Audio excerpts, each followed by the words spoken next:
Hey everybody, welcome to the Board Game Mechanics. I'm Joel, and with me, as always, is... Hey guys, what's going on? It is Jason. And Jason, I am feeling incredibly blessed.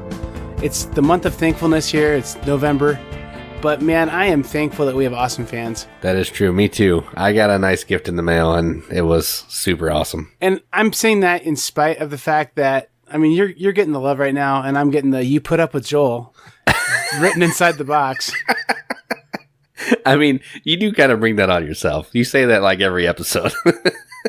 That's fair. No, it's cool. Our fans are awesome. And beyond that, like on some threads, I found some threads around different places on the internet where people were asking for podcast suggestions, and we got mentioned along with some of the bigger games podcasts. So I don't know, maybe we are a bigger podcast than we think, which will give me real bad stage fright. I won't be able to be real dumb like that last episode. I told Katie that we got some mentions on that group, and she's like, "Did you do it?" And that's fair too. Yeah, that is fair. The other fun thing too, guys, this is a little pro tip. So PlutoTV is a brand new, well, not brand new, it's been around for a while, but it's a free TV station app on Roku. Pretty cool. So good. But there used to be a Geek and Sundry channel, and I think it turned into TV Gamer, which has tabletop episodes and Foreververse and all kinds of cool stuff on there. So if you want a cool just channel to throw on and have some like game stuff happen on there, you can get the PlutoTV app, and they're not even a sponsor or anything, but just check that out. And yeah, speaking of sponsors, I think our hubris got the best of us there. No, it was PlutoTV. That's what we were talking about this whole time. There we go. Yeah, Gamer TV is I think 637. But unfortunately for me and everyone who gets Pluto TV, channel 639 is Naruto TV. And so you just go down to Naruto and you hear that good Naruto theme song and you just watch Naruto instead of Gamer TV. Are you done with the Naruto, Jason? No, I'm not a huge anime fan. Just a moderate one.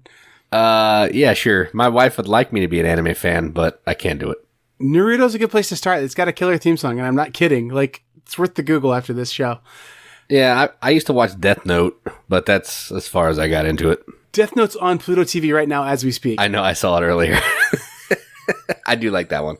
That's awesome. You know what? I kind of wish we weren't doing 10 games because we've got enough other stuff to talk about. We could probably not talk about our 10 games and just talk about the games you and I played. We got together over the weekend. That was fun. And yeah, there was just a lot of stuff, man. I mean, who's to say we have to do a top 10? We could just squeeze something else in right here. The fans. The fans say so. Yeah, I guess that's true. We have a contract with them. Pluto TV says we need to do the rest of our top 10. Well, if we want to end our top 10 on episode 100, which is a pretty cool idea, I think we have to do another 10 games. That's true. But speaking of anime, I'm pretty excited that I was able to land a copy of Tanto Cuore over the weekend. So yeah, I got it all sorted out, and I think your wife's synopsis of it, that the butlers and the base game, not too slutty, pretty cool. Yeah, totally. Fantasy Vacation, is that what it's called? Romantic Vacation. Romantic Vacation. Oh, that's... Yeah. That one doesn't go to church camp, I'll tell you that right now. No, it doesn't. But yeah, that was pretty cool. And we got to play a ton of games, so I don't know. I don't know what game you're going to talk about, because I don't have the outline up, but I doubt it's Homebrewers. But that's one of the more underrated games we played all weekend. I think I really enjoyed that the more I think about it. So that's true. That's a good game. I had a good time. It was just a good, fun little light game. And that's how we kicked off the weekend. What was your favorite game of the weekend? Or are you going to talk about it? It was probably, let's see. I really enjoyed playing Newton because I really like Newton. But I'm going to talk about a different game. Newton is good, though, for sure. But well, I liked Airlines Europe, too. That was fun. Did you like it? I didn't know if you did or not. No, it was really fun. Yeah, I enjoyed it. For an Alan Moon game, I mean, it's definitely an Alan Moon game, but I think it's pretty good. Yeah, I agree. Well, very cool. I guess let's get at it. Let's get to the news, and then we can talk about some more stuff we played.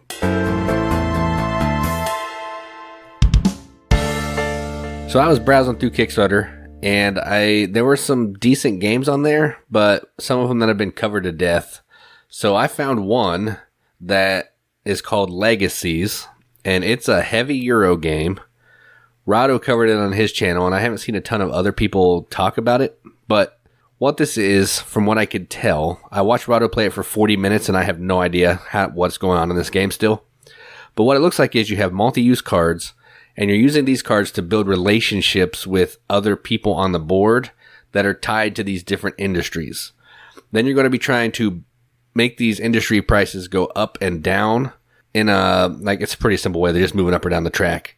And based on where they are at certain points, you're going to score some points. And based on how you're connected with some of the relationships is going to determine some of the resources that you get at certain points. I don't know. It looks like a card playing game and some resource management because you're trying to get resources to get these artifact things that have no bearing on the rest of the game at all. So I don't know. It's heavy. It's convoluted. Seems kind of like my type of game, so I wanted to talk about it. So Legacies, $69, and it has 26 days to go. It sounds like it has some economy stuff in it too, which I dig for sure. Yeah, it has it almost has like that like some of the City of the Big Shoulders type stuff where you're paying dividends out and stuff, but it's less math heavy, I think, than that. Yeah, I've heard that game is math heavy to some people. Yeah, we may talk about that in a little bit. Well, cool. That's it for news, I guess, because we're keeping it short. We got stuff to talk about.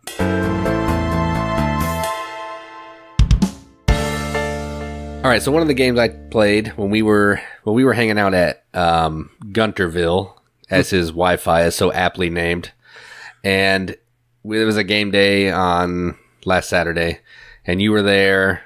It was a couple other I don't know who else in the Riveted, but at least one more person in the Riveted. And we got to play a couple games together. So we played Homebrewers. I don't know if you'll talk about that later. And then we played this game that I'm going to talk about, which is called City of the Big Shoulders.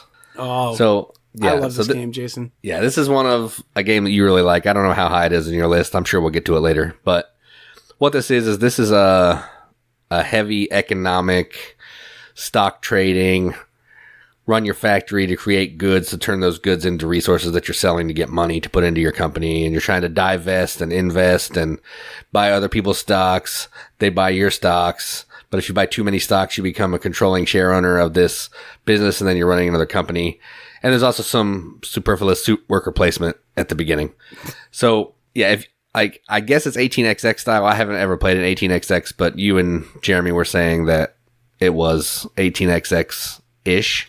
The stock part is. The stock part's a little 18xx-ish. Yeah, I don't know. I haven't played, so that was a little heady. My complaint with this game, I enjoyed it a lot, but my complaint is I felt like I was only playing half the game, and I played the whole game, and I still have no idea about the math. Like, I get math. I'm not like a moron, but it's just, it takes me a while to do 30% of $790, you know, so I just can't think of that super quickly. So it was just making me feel dumb. So that was the one thing that I didn't like. But other than that, good game. I liked running the factories, liked producing the goods, liked moving up that fame track because tracks are my jam.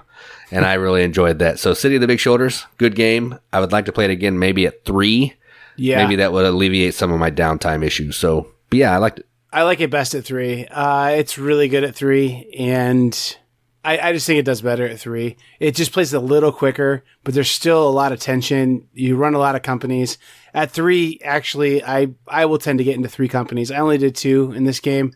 So I really do like that game a lot. And I don't know. I think it's one of those games, too, that I think maybe the second, third time you play it, you kind of feel things click a little better.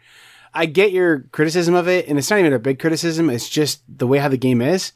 Once you get a bunch of companies going, when you get to that company phase, it's like you're playing an 8-player game because there's 8 companies. So it's right. Yeah, that's true. It's kind of a lot of downtime. You're right. So you did well though for your first play. You definitely did well. You ended up beating me by like $250, I think, and then we both got slaughtered by Jeremy, who's I'm sure listening and will gloat in the Riveted about how he just destroyed us.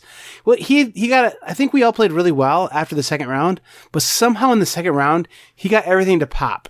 And he made tons of money in the second round. So then he had lots of money to just do what he needed to do and invest. And just he did really well. He played it as well as I've ever seen it played. So good on him. But yeah, I liked it. I enjoyed playing it quite a bit.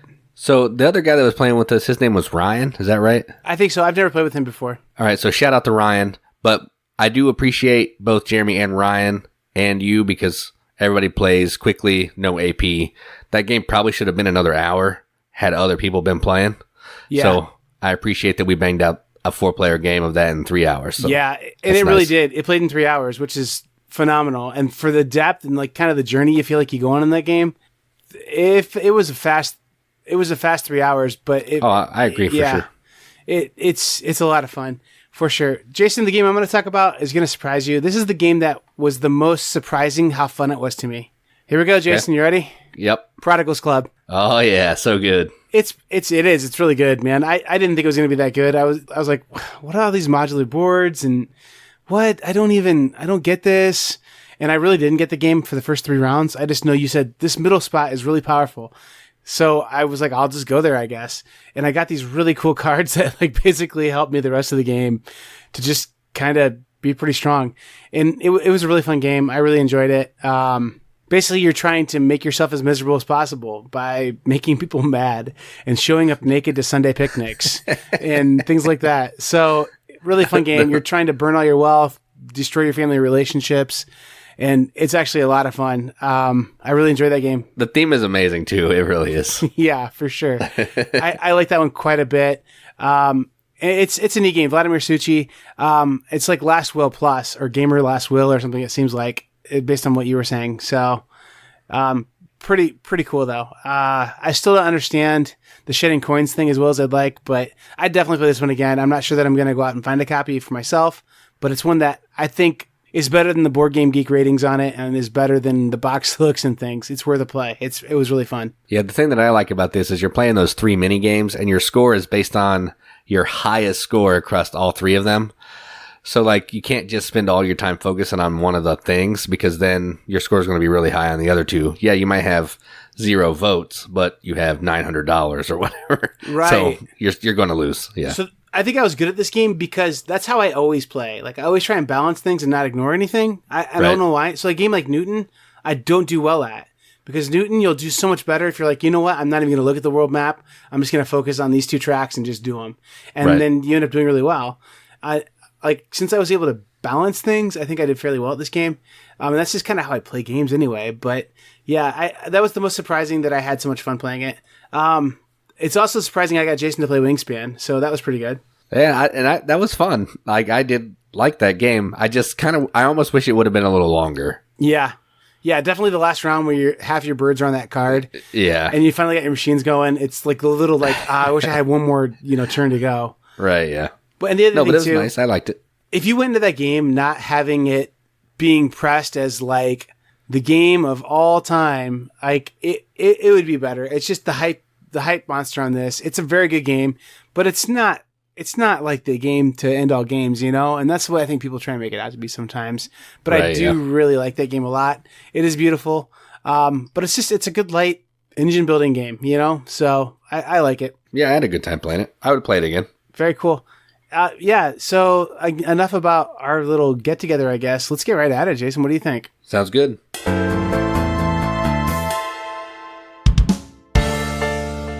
Jason, my number 70 is a game that I only own and play because of your wife.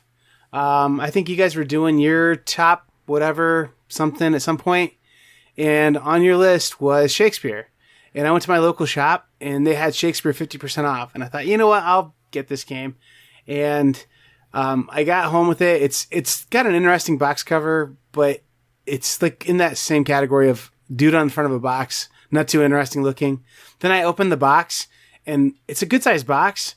I opened it up, and I looked inside, and I was like, crap. Half the game's missing. Like, where are the rest of the components at? And sure enough, it was all the components, actually. So this is one of those games, though. There's not much to it. It's like a stack of cards and some cardboard chits and it's like player boards. And basically, you're just trying to... It's a bunch of tracks that you're trying to move up on and trying to make the best production that's overall solid and does a good job. But it's got some kind of cool like tiling, I guess, kind of things where you're trying to make these scenes kind of symmetrical. That's kind of hard to explain, but you're laying these tiles down and you have to like kind of try and build them evenly.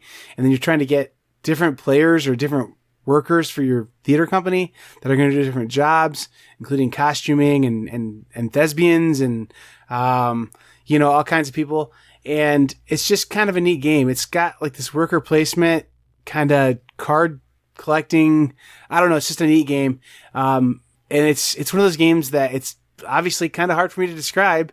And when you look at it, it doesn't look like much. But when you're playing it, it's actually a lot of fun and a really smooth, just well-made game. Oh, yeah, I agree. I'm pretty sure this might show up later. But if not, yeah, it's a good game. I like that you're kind of doing some blind bidding to determine your turn order, and then you're using what you bid with as your workers. So you might bid low because low bid, I think, goes first. Right. But then you have less workers to do things with. So it's kind of a give and take, which is really interesting. You can do a couple really important things or do a lot of things, but not care when you do them, really. Right. And you kind of have to do both. And then I don't have the expansion, and there's no reason I don't have it. I mean, it's super cheap. It's like $5 or something. But then it lets you use your actors that aren't involved in the production that round to do some backstage stuff, which I think seems really cool too. It is cool. And it comes with a new character, which is a bear, which I think is hilarious. So That's awesome. Yeah, that's a good pick. I like that one. All right. So my number 70 is a game from What's Your Game, and it is called Asgard. So what this game is you are basically preparing for, what's the word called? The end of the times when in Viking mythology. Valhalla? No, what is it No, called? Valhalla is when they die. Katie would be screaming it at the radio. And right I now. like Blood Rage too, and the game's all about that.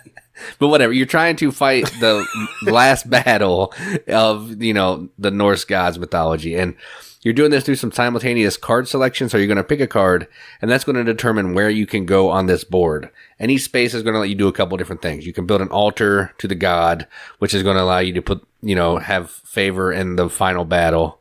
And then, or you can go to Valhalla to recruit more workers. So you have more actions that you can take throughout the game. So it's a simple game to play, but it's really rules heavy. So if you can get through the rules and you can figure it out and remember everything that you need to remember, it's a really quality game. But it's super heavy, and I really like it. I'd like to play it more, but I don't want to teach it. So number 70 for me is Asgard.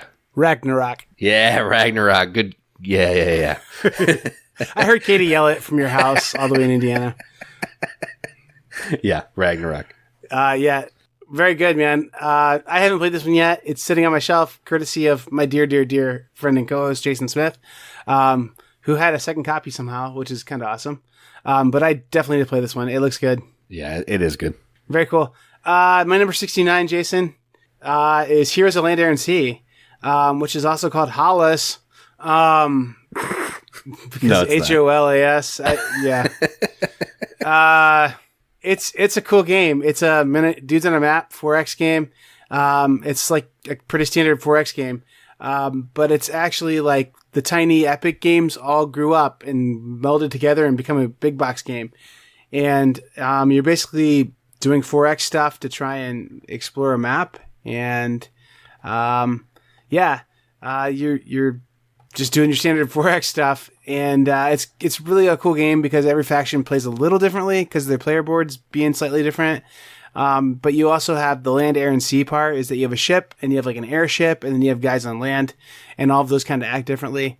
And the components are really fun in this game. It's got miniatures, Jason. Sorry, but the miniatures are pretty cool. Some of them don't actually matter at all, to be honest. But miniatures, man, they don't always take away from a game. So this is one case where I think the miniatures actually kind of make the game better and cooler. So this one is for Tim. Tim loves this game too. I'm not sure if this one would be higher on Tim's list or not. Tim, our fan. Man, seriously, our fans are awesome. Like, we love you guys. So anyway, and if you're not connecting with us, man, connect with us because you're our buddies. And so that's why you get by name mentions on the podcast.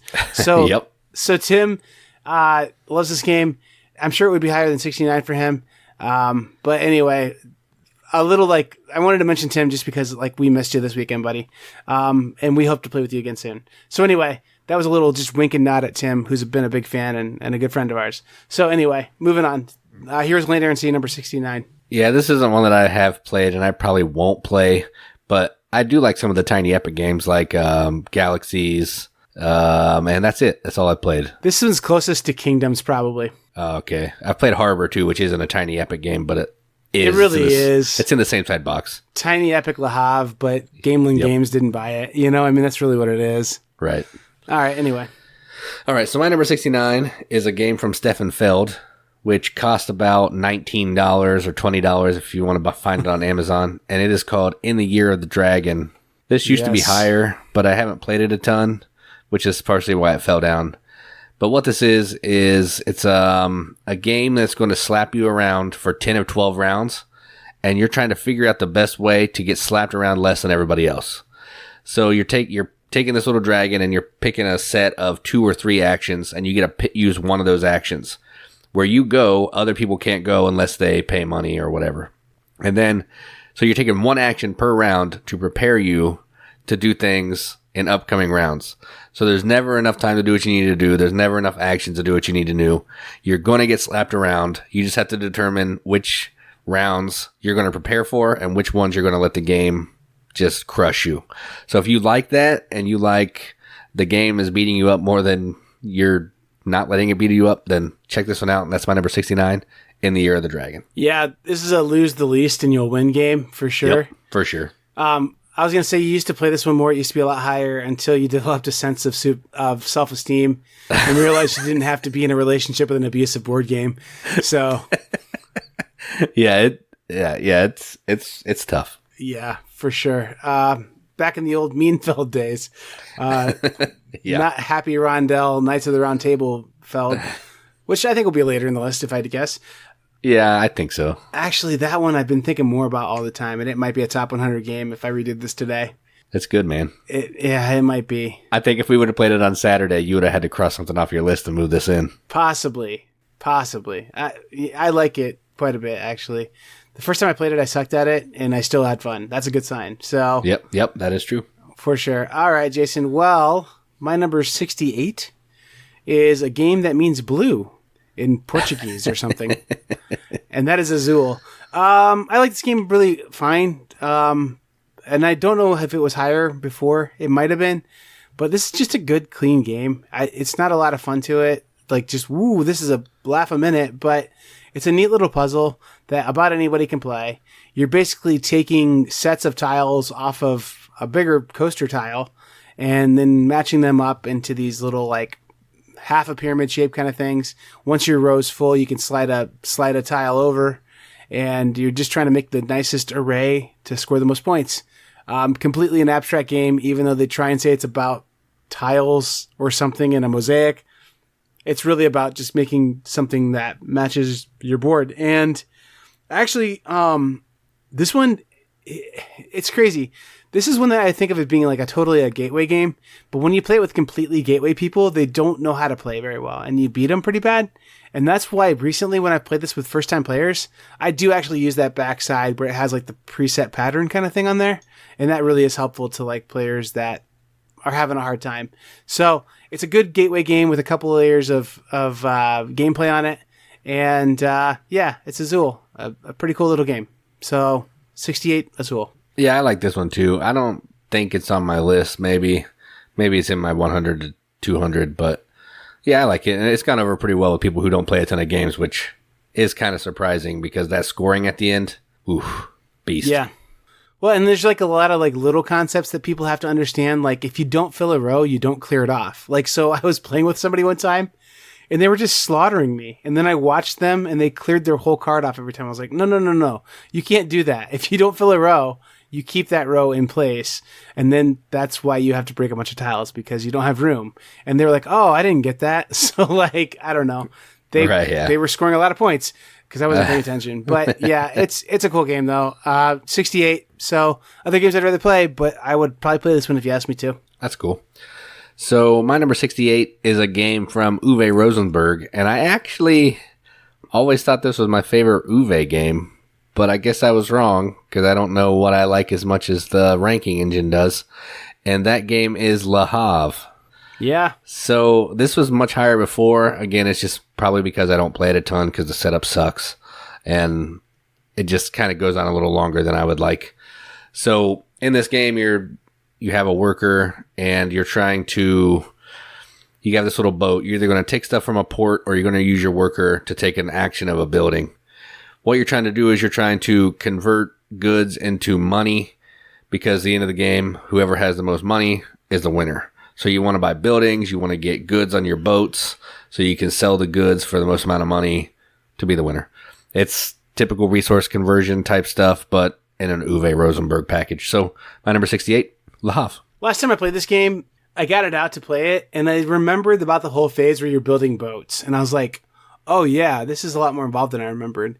Because I remember taking all the stuff and getting kind of your like port developed and stuff. Right, yeah. But then I'm like, oh yeah, you're ultimately trying to build these boats. So I played the short game instead of the regular game.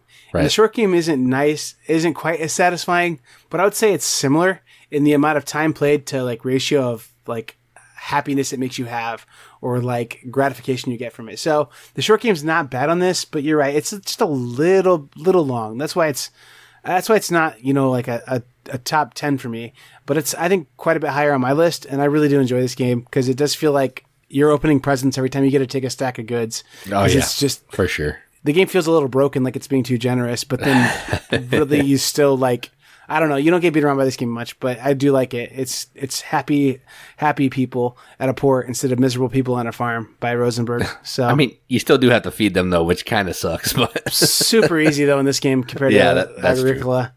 True. Hey, look, I got 50 fish sandwiches. Eat up, boys. Yep. Yeah. Jason, my number 67 is going to make you mad because it should be number 6 or 7, according to you. Number 67 for me is Quacks of Quedlinburg.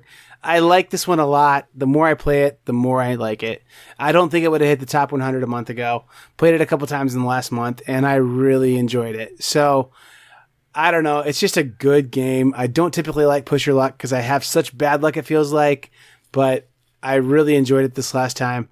And I started playing on the side with like the dual drop track on it. Oh yeah, that's the good side. Yeah, you can use the bottom track, which the bottom track doesn't feel like it's worth doing until you start looking at some of that stuff way up the track. And you're like, right. Wait, okay, hold up. You can get extra black chips and all kinds of stuff. So pretty interesting to balance that choice between getting the permanent boost or getting that bottom track to fire for you.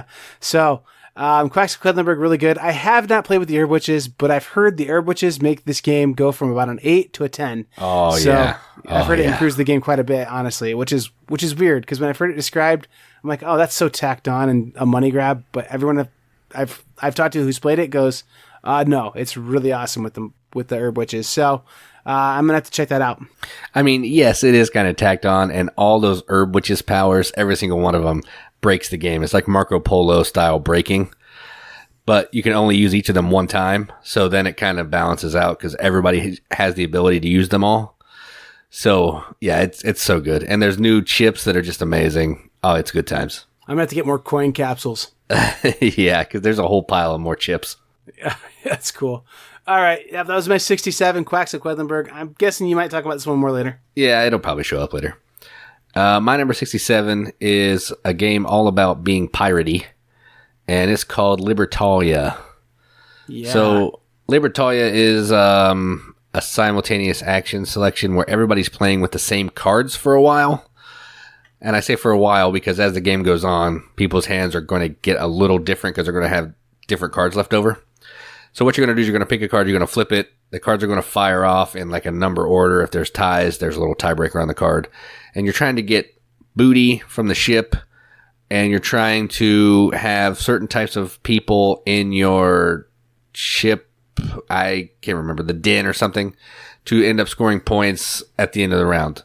The whole gist of the game is to have the most points than everybody else and to try to outthink your opponents better than they're outthinking you. So if you kind of like that mechanism, because that's essentially the whole game is outthinking your opponents, then check out this one. So my number 67 is Libertalia. Yeah, this one's awesome. I don't know if it's out of print at this moment or not, but it's kind of hard to find right now. It's a really good game, but I have a game that I feel like does a lot of what this game does. It will be on my list later, I believe. And so that's kept me from going out and trying to find a copy, but this is a game that I would definitely play anytime. And I think, I don't know, it's a really good game. It really is. That hidden action selection thing is always fun. So good pick, Jason. Thanks. Yep. 66, Jason, for me is Five Tribes. And again, the ranking engine said this one's my number 66, which is a little surprising. I didn't know it was going to be quite this high, but I do really like this game. It's got that Mancala thing, where you're moving, the dudes around, and where you end up at, you get to do something worthwhile. So you're trying to kind of calculate how many tiles away and the paths you can make happen, and what color dudes you want to have end up on the tile, in order to either vacate the tile or you'll be able to do some kind of power based on the color of the people that you are pulling off. So that's a way oversimplification. There's also like some little player powers you can get, but it's overall a fairly simple game to teach and understand. But then the thinking that goes into every move is pretty intense. I haven't played this one in months now, but I do remember liking this game quite a bit, and I think this is one that I'm not eager, but I'm ready to play it again. I got a little tired of it for a while, but this one stood the test of time better than Yamatai, for sure. I kind of compared those two games in my head for a while. This is the one still in my collection. So, pretty excited about playing this one again. 5 Tribes. Do you have any of the expansions on this one? I don't. And this is one of those ones. It's one of those ones where I thought the game was perfectly okay without an expansion. Yeah. And I didn't. I saw the artisans look kind of cool, but I was like, man, I don't know if I want to, drop that kind of quan on getting another chunk of a game that I feel like is pretty good already. So yeah, if artisans is a must-have, let us know, I guess. Yeah, I've only played the base and I love it. I think it has a perfect amount of stuff going on, and I never feel like it needs anything else. So yeah, I don't know. That's kind of where I'm at too. I mean, I think the artisans might be cool, but I don't know. It's just it's big enough expansion that I feel like, hey, that's half of a new board game, so I never buy it. So right, yeah, that's I guess my thoughts on it. So anyway, 5 Tribes for me. Cool. So moving on from Mancala, we're going to some slutty maids, and my number 66 is Tanto Cuore. Yes. Yes. Did you actually get a chance to play this? I haven't, but I'm so eager to play it. Yeah. So this is it's a deck building game. It follows the Dominion format pretty closely, but it throws in some different things where you have to thin out your deck, and they go into like your private quarters, and based on, you're trying to do like a set collection sometimes in your private quarters. Sometimes you can get cards in your private quarters that are going to give you a special power as long as that card's on top of your, other cards in your quarters. So that's kind of neat. So the artwork is subjective. If you like anime, you're probably going to like it. I could care less. I just play the game for mechanisms. But this is one of my favorite deck builders. My wife really likes it way more than me, which is interesting since she's a female. But Tanto Cuore, for sure, my number 66.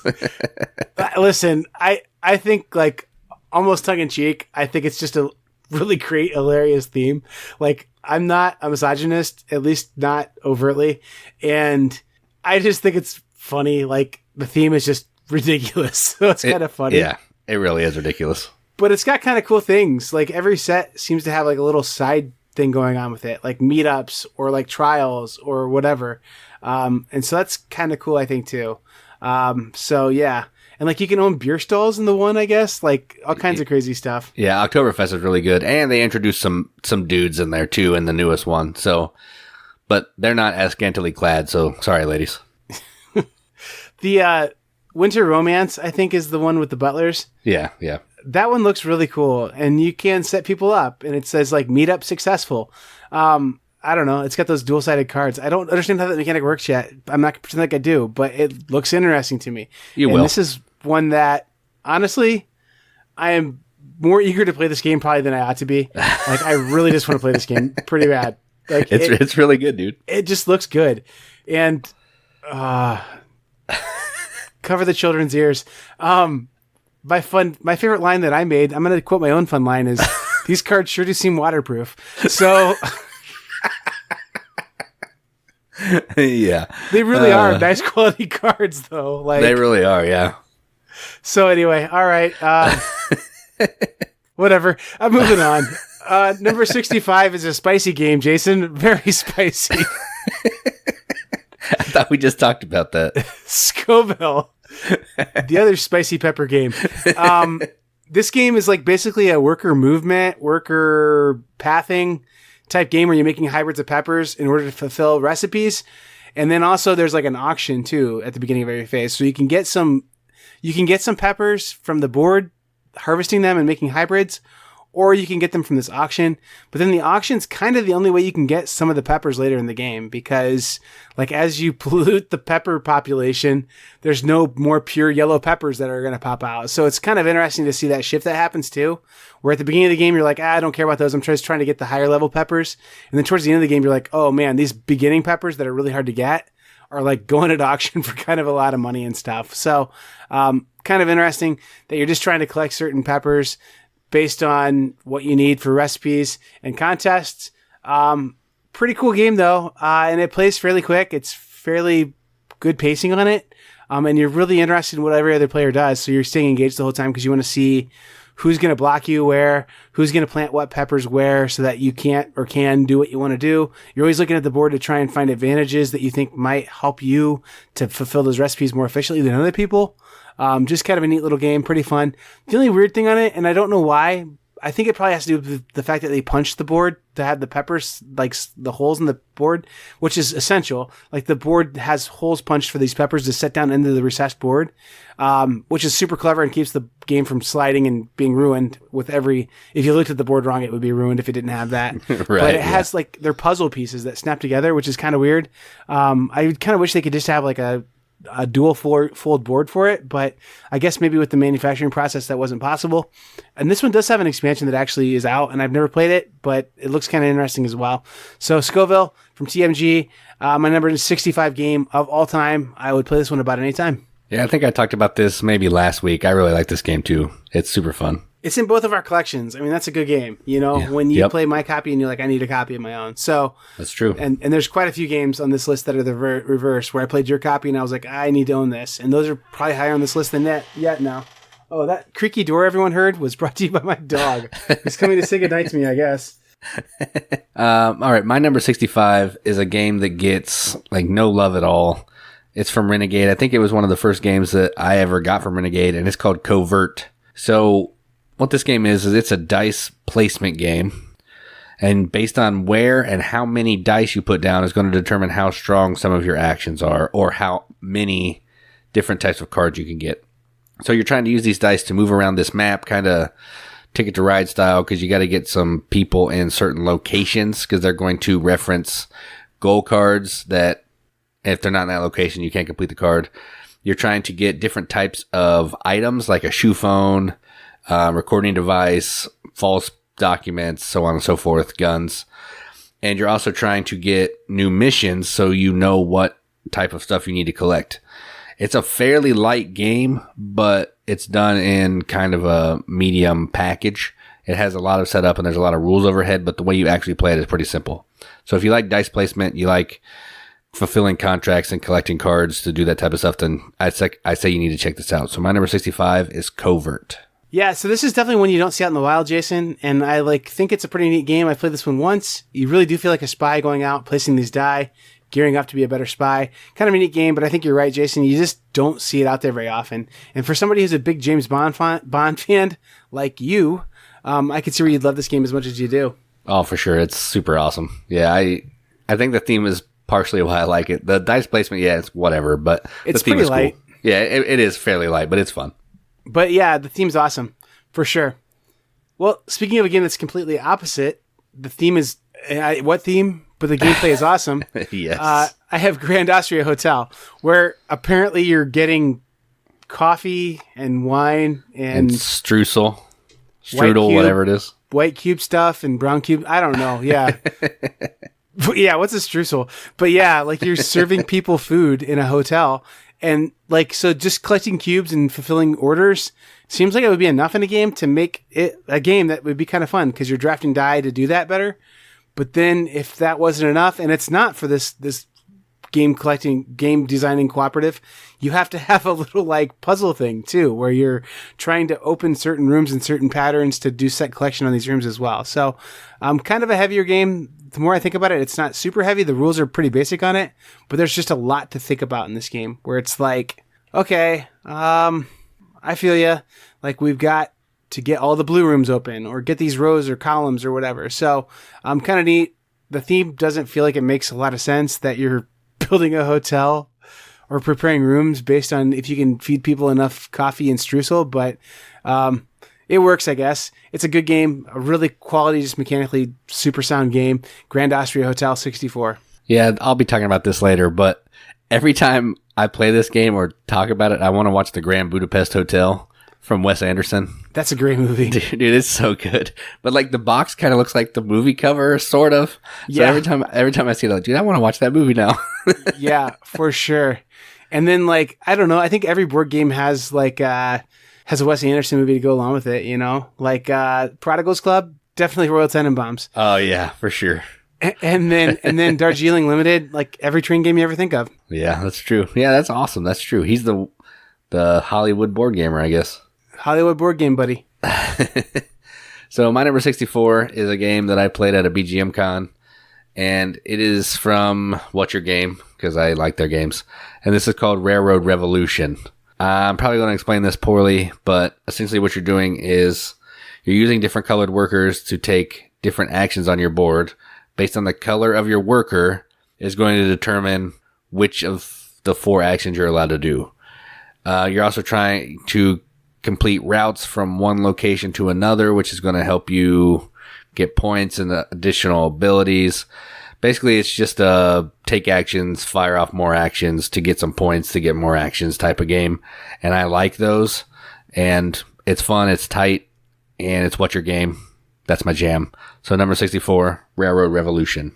I may be talking about this one in a couple weeks, but I'm with you. It's a great game. And like, I think the only thing I would add to your description is there's basically like 4 different base actions you can do. I think there's 4, like doing the telegraph, developing routes, kind of things like that, doing stocks. And your colored person just slightly modifies how that action works. So like if you're doing telegraphs, you get extra benefits based on the color of the person doing the telegraph work. So it's a really cool game though, for sure. And it's not near as heavy as it seems it would be. Like it's definitely like What's Your Game was like, let's make a game for children. And it was this game. So, Yeah. But it's still a fairly heavy game in the general population. But for a What's Your Game, it's pretty light, really. That's true. Yeah, it is. I like it quite a bit. More later.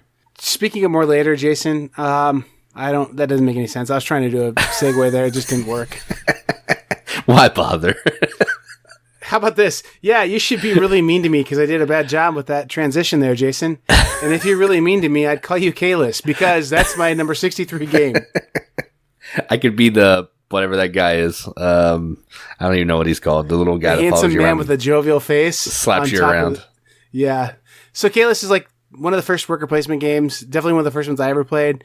It's just your pretty standard dry Euro worker placement game where you're putting little. It's your standard. There's squares. And then there's tiles you put into the squares to make the board look different. And you're putting guys on there and you're using discs and cubes and little houses. So your standard super dry Euro, it's one of the classics out there. I still like it quite a bit, probably as much for nostalgia as anything, but I couldn't play this game for a long time. It was a game that I played, one of the first games I played probably 10 years ago I felt heavy. Then it was like, hey, you can't find this game anymore. And now it's back. So Caylus, pretty cool game. If nothing else, if you want to have a like well-rounded collection of games, I would say this game's worth putting in there because it's a classic. You know what I mean? So like, it's worth having in there just to have one of the games that was kind of a founding father. It's like the reason why you go visit, the Statue of Liberty today. It symbolizes liberty, even though we're not, going to Ellis Island. It's like a piece of our heritage. And so is this. Like Caylus is a piece of our heritage. You can see like the roots of so many other games in this game. Caylus is my number 63. Yeah, this is one I still need to play, which is crazy. I should have played it by now, but I haven't. So someday. Yeah, I mean, like, I don't know.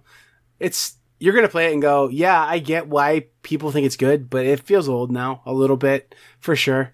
But I think it's one of those things that, like, seriously, it's just, it's a paying homage to it kind of thing, So, right. 63 Caylus. Speaking of games that aren't looking too great, Jason, do you have a game you want to talk about? Yeah, my 63 is a card game from Stefan Feld, and it is called Bruges, or if you don't have the American version, Bruges, something like that. Yeah. So mine is actually the German version with paste ups. Irrelevant, plays the same.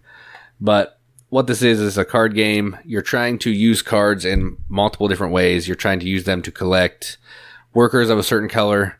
You're trying to use them to make canals of a certain color. you might turn them into a building of a certain color, or you may play them for the person that's on the card that's going to give you a special ability throughout the game. I think there's one more, or you can use it to get rid of like a plague too of that color, or just get money. So that each card can be used for 5 or 6 different actions, and you're trying to do things better than everybody else. It's just it's a pretty simple game, but in true Stefan Feld fashion, there's a bajillion ways to get points. It's a little mean, like the plague is going to come and slap you around, and there's 4 different colors. If you get 3 of the same color, bad things are going to happen, so don't let that happen. So you can't just focus on playing the game to the best of your ability. You also have to fight the game off. So I like that. This is one of my favorite Feld games, and number 63 is Bruges. Yeah, definitely mean. Like you're playing, you've got all these foundations or whatever of houses up, buildings up, using the card backs, and then your whole like village burns down or whatever. I mean, like just, yeah, pretty mean that at times you can just get some bad luck, or if you don't pay attention to some details, like you can get messed up pretty bad. But a billion ways to play and win. And I think that when he made this game, I think he was like, he had just played a game of Magic the Gathering, and he was like, I want to make a crazy, zany, wacky card game. And that was his answer to it. So it's Stefan Feld's version of a zany, wacky card game with theme and wild player powers. So, yeah. In true Feld fashion, it's still just very dry and mathematical. It's a good game. I owned a copy too. I traded mine away because like it was kind of a game that people wanted for a while, and I liked it, but I didn't love it anymore. And so I thought, you know what, this needs to go to someone else's house where they'll enjoy it and get a chance to play it for a season, and then they can trade it on too or whatever. And I do regret it a little bit. Like this was probably my favorite Feld for a long time. I think Berlin might be actually now, even though I don't think I made this list. But yeah, a really good game. Yep. 62, Jason, is a game that I didn't think the expansion was going to make better. I actually was like, I kind of like how everything just disappears when you use it up. And then I play with the expansion and I go, oh, okay, everyone was right when they said the expansion makes it better. And that is Champions of Midgard, especially with the Valhalla expansion. So good. The Valhalla expansion, I think, almost makes this game as much better as like Tuscany made viticulture better. It just really does make the game better. It makes it feel like if you can't exactly optimize your dice, you're going to be okay. There's some other stuff that you can do on that other little board where the guys go to Valhalla.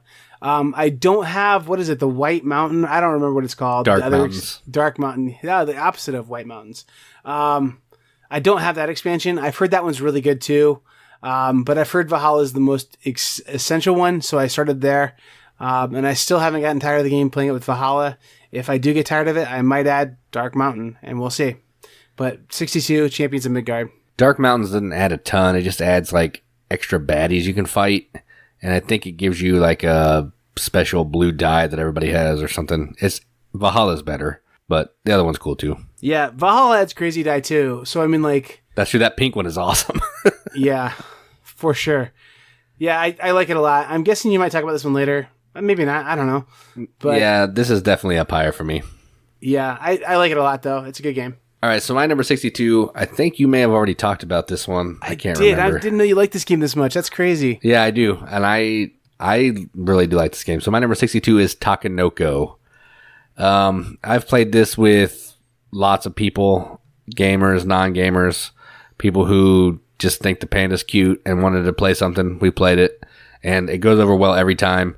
It's an easy game. You're picking an action, you're rolling a die to get maybe a bonus action, and you're trying to eat bamboo to complete these different cards. You're trying to get different sizes of bamboo stacks on certain types of terrain to complete more cards. You're trying to get the terrain in certain formats to score some cards. And the first person to get a certain amount of cards ends the game, gets some extra points, and then you add extra points. Whoever has the most points is the winner. Super easy, super fun to play, and it's gorgeous.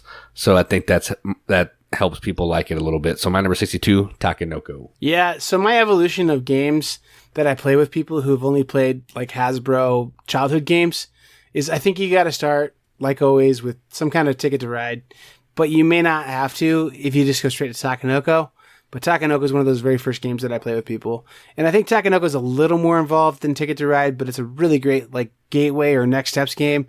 And then I go from that into Airlines Europe. But this is right there in those early first few games I play with people to just show them like how cool games can be and how fun they can be. And you're right, it goes over really well with everyone. I think this was about number 98 for me. But anything in the top 100, again, is just a really good game. And I really think it's great too. It really is starting to dawn on me too. I forget what the game was that someone posted. They're like, hey, have you guys ever played this game? I really enjoyed it, and I haven't heard anything about it. And it was like something that was wildly popular, like Power Grid or something, like, 5-10 years ago. And so I'm starting to understand that there's people coming to this hobby all the time. And if a game came out 5 years ago, it might as well come out 500 years ago, because we don't talk about games that are 5 years old. That's true. So this is one that people may not know about, Takenoko. And if you don't, go check it out. It's really good, like really good. So anyway, yeah. Speaking of really good games, Jason, this is one that you and I played last time you were here, and I think you liked it pretty well. Even though it takes maybe half a game to really understand what you're doing in this. It's an auctioning, tile placement, worker placement, kind of cool game where you're getting different colored workers who I guess are kind of segregated. They don't get along, so you only have one color of worker at each position, and that is Keyflower, the game where you're bidding with a certain color of worker to get the people to come do work for you. And then if you get them to do the work or get you the tile, then it goes into your little village. You're moving these little carriages around to try and like deliver stuff around and just get a bunch of points. It's just a balancing of a lot of things, and then trying to get good people into bidding in ways that doesn't make sense, all the while trying to bid in ways that do make sense for you. Kind of a cool, like how they use a hex, the sides of a hex for bidding too. Just kind of a neat game. It's been one of those, hey, if you like Heavy Heroes, try this game out kind of things for a while, but I don't think it ever really got popular because I think the company that put it out is kind of a smaller company. And they put out a different key game every week, it feels like. But Keyflower is probably my favorite still. Like it quite a bit. Yeah, I think the auctioning thing is amazing, where everybody has their own sides of the hex, and if you put a red worker down, then everybody else has to bid red because the Russians can't be with the Chinese or whatever, right. Whatever the theme is. But I think the reason why this game hasn't really taken off is because he names every one of his games Key something, and that is awful. Yeah. Like, it's confusing. Key Market, Key to the City London, Key to the City whatever, Key to Turds, I don't know. It's just dumb. Just call it something else. It's stupid. Yeah. No, I mean, Keyflower makes sense for this one. Or just call it Mayflower. I don't know. Right. Yeah, Mayflower is what it should be, yes. And I think, yeah, and if the production and the art on this were a little higher, I think this game would have been... I think mechanically the game has the makings of being a top 20 game of all time. But the art and production on it is just a little bit... Like, even this game isn't really necessarily like my typical kind of game I like, and I still think it's a top 100 game. So it's really, really good.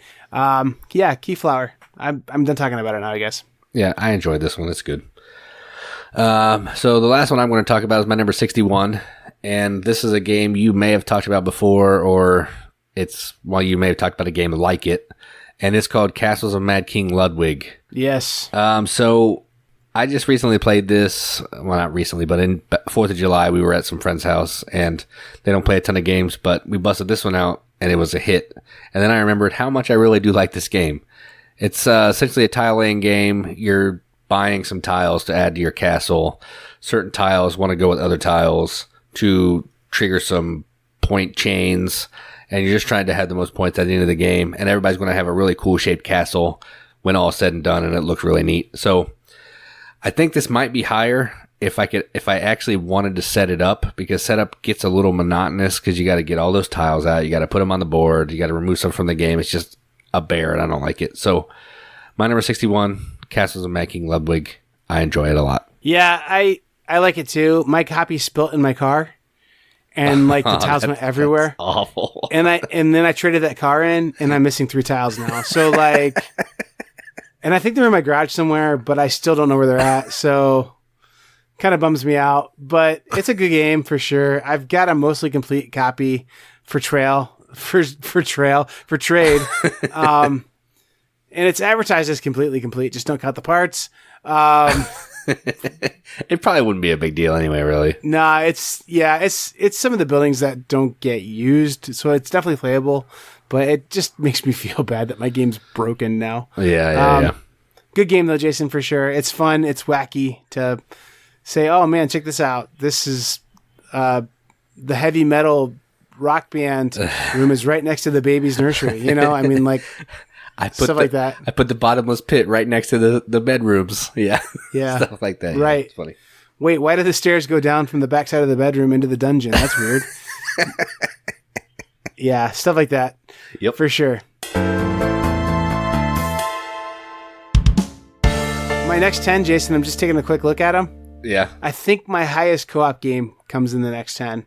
So that's something. I haven't looked at mine, so let's see if my Excel will pop up quickly. It won't. Spoiler. Hey, it did actually. I don't think I have any co-ops. No co-ops. You're not a co-op guy, and I've become less of one. Yeah. It's a neat concept, but yeah. It's good to help like get people into gaming. After that, I don't want to play it anymore. Yep. That's fair. There are a few exceptions. I mean, they feel like more like puzzles than they do. I don't know. I think there's probably 5 total in my top 100. People were a little surprised that Black Orchestra wasn't higher than it was. Black Orchestra is really good. I mean, it's number 128. And again, if you're top 200, you're doing well. So, yeah. Yeah, I think I like that. Well, I do like that because it's higher on my list than yours, but I've probably played it more than you as well, too, maybe. Yeah, possibly. I think that's why it got a little lower for me, though, too, is because, like, I feel like it's kind of the same process, just the cards come out in slightly different orders. Yeah, that's true. I don't know. Yeah, I can see that. All right. Well, in my next top 10, Jason, I'm going to give some just quick hints. We're going to trade stocks in the South American mountains while trying to bust out Cthulhu and send fruit to different produce markets around the countryside. All the while, we're going to bribe some Chinese officials so that they can make our utility bills better and maybe make some beer with that electricity while we play tug of war and recruit some people to my village who really, really love that the world's come to an end. So they're harvesting oranges, and then we're going to turn those oranges into other things using the power of an app and trying to transmute things. So I think now you know my whole next 10 if you're really, really clever, but you probably don't based on my terrible, terrible clues. So come back next week and find out what those games are. And if you have any guesses, go to our Facebook page and try and spoil my list. # spoil Joel's list. There you go. Yeah, I think I could get like 8 of them from what you said. Well, to be fair, you do have my list. That's true. Just in case I died last week. But I wasn't looking when you were explaining, and I only looked at what this week's was. So I think I could get like 8 of them though. 8? Yeah. 8. Give me one, Jason. Let's see what one of them you think is. Cinque Terre. No. Oh, it's you not. Fool. No. One of the descriptions sounded just like that. Cinque Terre? Yeah, however you say it. Or however you want to say it. Yeah, dude, that game dropped a bunch, but it's a good game. And I was a little surprised that you were like, hey, let's play this one, like this last weekend. It's a good game, though. Yeah, well, it just seems cool, and I've never played it, and it's a cool theme. And you're starting to be kind of on a pick up and deliver kick. Yeah, I'm starting to dig that a little bit. You know what I like about our podcast, Jason? What? We always have our own after show. That's true. All right. You've been listening to the Board Game Boys after show, which is called Spare Change in the Cushions of the Seat, found at the mechanics shop. It's a really bad name. We're working on a better one, but those boys and their top 10 list this week sure was bad. All right. That's enough funny. with the after show. Yeah, man, we broke an hour. Thank goodness. We can finally shut up. Well, PlutoTV said we better go an hour, and so we're going an hour. That's true. How else are they going to make a whole channel of us if we don't have hour-long episodes? Honestly, episode 95, we probably could provide them with a week's worth of content, so that's pretty awesome. It's PlutoTV. They'll probably do it. I'll just contact them. They'll put a channel on for us. That'd be awesome. One of the channels is called Slow TV. It's literally like dash cams on trains that you can just watch 24 hours a day. You haven't talked about the best channel yet either, though. I can't talk about that saucy good channel.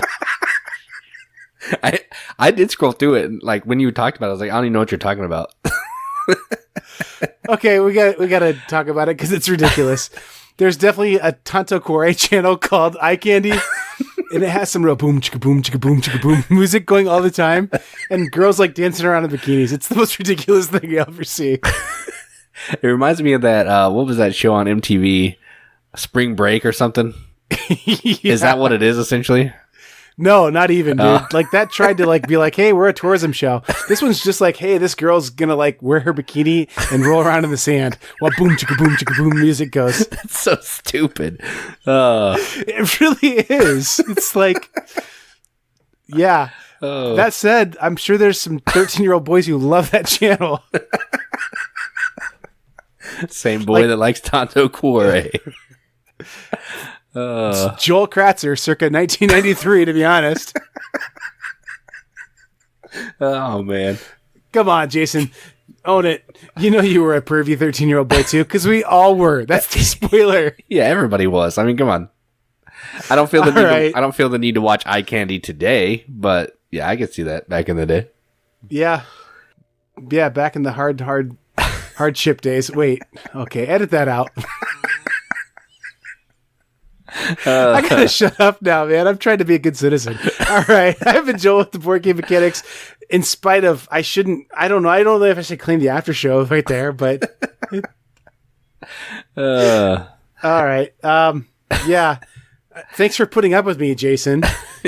Anytime. I do what I can. And I'm Jason with the Board Game Mechanics. And as I'm always, keep gaming. Stop recording. As always, stop recording.